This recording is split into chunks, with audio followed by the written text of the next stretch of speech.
How to make a private listing in Etsy. Hi guys, welcome to this Etsy tutorial. In this tutorial, I will teach you how you can make a private listing.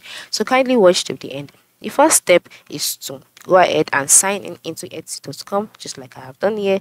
And then once you're signed in, this is how the page looks like. You would see your sent items here, and when you scroll down you can get other beautiful items as well. Now at this stage I must let you know that for you to be able to make a private listing, or if you would like to create a private custom listing for your buyers, you would have to enable a custom request tool in your shop settings. And to do this, you would have to open up your shop. How do you open your shop? By moving to the top right side of the screen and by clicking on shop manager.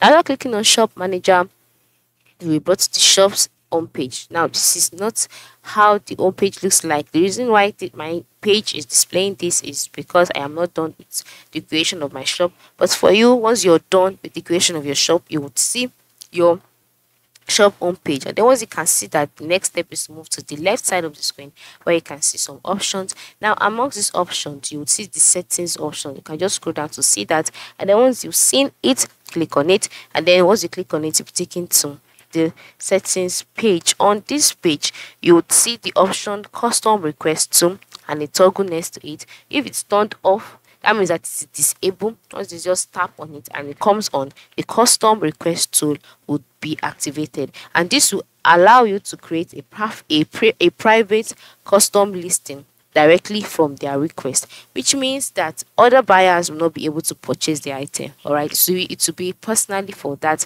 particular buyer. So this is how you can make a private listing on Etsy. Thanks for watching and have a nice day.